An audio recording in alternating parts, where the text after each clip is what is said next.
Now, you might be wondering, who the heck is Guard?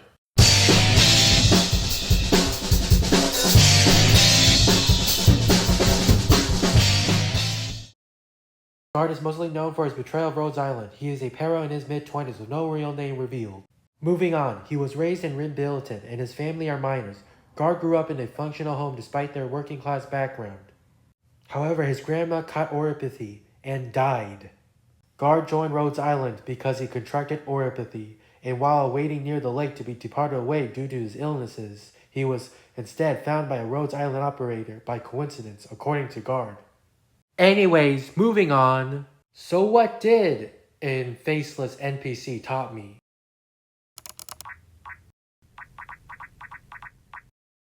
And yes, surprisingly, Guard does have a leadership role despite, his NPC role. Which is a little weird since the player is always the one with the leadership role.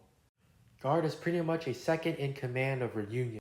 In the story of Ring a Ding Ding, Reunion is basically trying to help or recruit other infected across Terra. So some of the Reunion members had to split away from the main branch in order to spread their influences across Terra. Then some of the smaller Reunion teams head back to the main base of operations of Reunion. And I thought it was interesting that those Reunion teams reported directly to Guard. And they were also completely following Guard's orders. Another interesting thing was when Guard and some other Reunion members was visiting Cannot for a deal and delivering those goods back to the Reunion base. Cannot said something interesting, and he said, as per agreement with your other leader, this kind of indirectly states that there's two leaders, and I'm guessing that's both Nine and Guard. I'm guessing that's safe to assume that Guard is indeed a leader, or at least assumes a leadership role. He's also very knowledgeable. Guard used to work at Rhodes Island, so naturally he should know some stuff about the military or pharmaceuticals. He's also one of the few fortunate souls that received schooling. Unlike some people. Some other stuff Guard knows is health screenings, or at least indirectly stated. He also knows military hand signaling. You can also see from this picture that he also learned from other elite operators. He also knows hydroponics apparently. A bunch of small stuff, but I think it's pretty cool. And another important aspect of being a leader is intelligence. And I think he has like two main types of intelligence he uses. Specifically intrapersonal and interpersonal. Intrapersonal skills are basically just being able to internalize your thought process better. Interpersonal skills is basically just communication. There's a scene that showcases his intrapersonal skills. So a scene in 13-22 was thinking about what Reunion's goals should be and whether or not their jurisdiction extends to all infected, including terrible infected people. And this is all in his mind, by the way. This is a important part of 13-22 because Reunion was in a very bad state, or in 7-10, he even admitted his own mistakes. He directly said, "Not every infected is so honest after they've been hurt. I've acted on impulse myself." As for his interpersonal skills, apparently Reunion was on a mission and that had to involve Blaze getting involved. And if you don't know, Blaze is a elite operator. This is like the same operator that like jumped off from like a dangerous height, have literal explosive arts and a chainsaw, the most solid stats, and Guard with like other sarcastic gorillas and a phantom crossbowman has somehow, stalled Blaze for the mission to be successful, and that's crazy. That must have taken like a lot of coordination ability to even do that. In M8-8, he helped Rosmontes by calling out to the shield guards to protect Rosmontes from the incoming arrows, so she could safely bomb the enemy's position. Overall, Guard as a leader, he leads by example. He, along with his comrades, faced Blaze. He also fought along with Rosmontes and even fought alongside Ace to stall for time against Alua. He doesn't make everyone fight for him, but for an ideal. Guard perfectly encapsulates what it means to be a leader. Alright, let's go ahead and move on.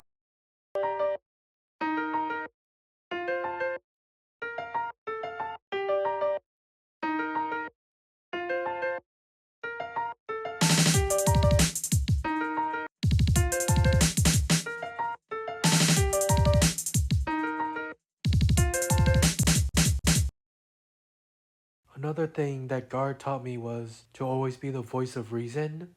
Also in Ring a Ding Ding, there was a conversation between Reunion and Guard.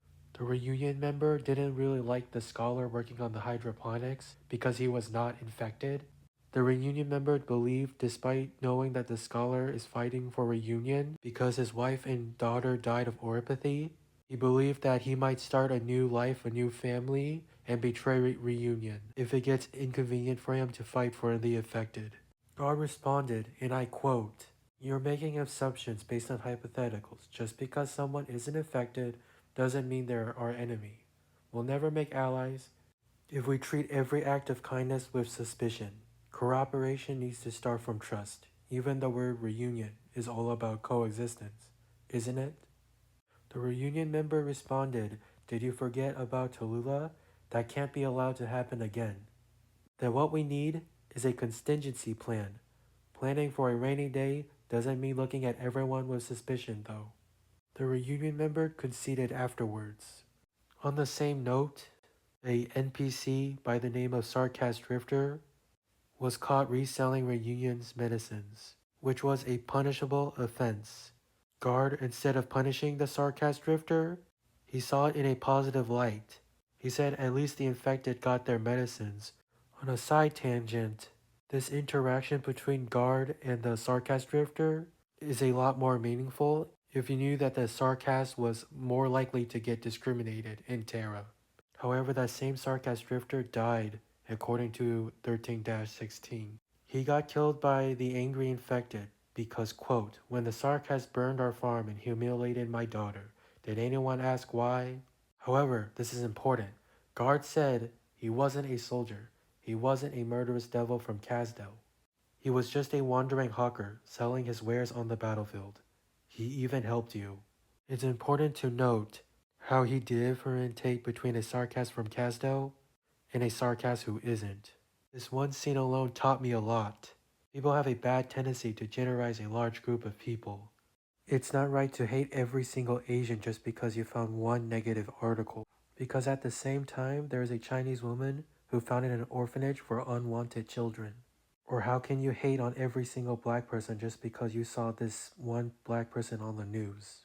Because there's also the fact that there's this black student who helped give a poor white student clothes. Or how can you hate every single white person just because of this one murder case? Because there's people like Tim Wise who's an advocate for anti-racism. I kind of realized that for every reason to hate, there's also every reason to love. Cherry picking your sources just to hate is very dangerous. Another important thing is also the fact that people are an amalgamation of experiences and choices. Everyone has a story to tell, and this quote resonates with Guard. Guard has an array of character designs. It symbolizes Guard evolving as a character and his changes of ideologies. He started as a Rhode Island grunt, fighting to create medicines for the infected. It's the reason why Guard's Rhode Island uniform is underneath the Reunion uniform. Now, a leader of Reunion, going against a oppressive system. Hence the reason why Guard wears the Reunion uniform. It's not just physical appearances. From the dialogues, it's hinted that Guard learned and adapted from others. Learned cooperation from Rosmontes. Gained Patriot's discipline. In charge of recon, like Scout. Guard taught me to be even more empathetic. Be wary of others' experiences. Try to understand one's perspective and thought processes. Guard taught me the value of something small, insignificant, yet important. You know, what makes you so special? There are 8 billion people on this earth. Does that affect the value of a single person? Earth is just a speck of dust compared to the universe. So why would it matter if the world ended? Does that mean everything we do is meaningless? One of the things I love about Guard is how he always shown doing small things. In 13-2, he didn't allow a desperate, hungry, and injured man to pay for the porridge, and gave it for free. And he even gave his own medicine to the injured man. The scene is more impactful if you knew that during the start of the scene, his old wound in his leg was worsening, and he has oropathy, so him giving away the medicine instead of using it for himself is inspiring. He was helping the locals by protecting them from angry infected people. Relay Scout last words to the doctor. All of those things wasn't important to the story as a whole, but it shows and helped me understand that you should be doing things little by little, even if it had only a little value. If you could even be a little productive, even if it meant only reading one page or only doing one push up a day, then it's worth it. No matter how small something is, it still can be important. Guard even taught me humanity. Guard isn't shown as a perfect character. He's not from an ancient civilization like the Doctor is, or as experienced as Calcid, but instead of losing to hate or sulking in his weakness, he makes up this lack of strength through leadership, intelligence, and kindness. He tries desperately so to understand, even if it's hard to do so. He honestly reminds me of Kesha Thomas. However, aside from that, it's easy to lose yourself in this very cruel world. But in the end, we always managed. We have accommodations for the disabled, hearing aids for the deaf, braille for the blind. Humanity means going against our nature to be imperfect. If you were ever reincarnated in Arknights, what kind of person would you be? I say God is a perfect choice that almost everyone will be in Arknights. Think about John Christen in Attack on Titan, or Moomin Rider from One Punch Man. Guard, much like those anime characters, is a mediocre person trying in a hard life. Guard is my favorite character, not just because he represents the everyman trope, but because he taught me reason, empathy, humanity, leadership.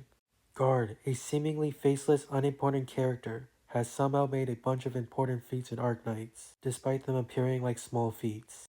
Arknights have told stories on ideologies, have taught lessons on humanity and its imperfections. But to me, Arknights better told those lessons through Guard. Those small things that people do, that's what makes humanity so grandiose. How can a insignificant person like me cause a big impact? What can little old me do to contribute to this vast world?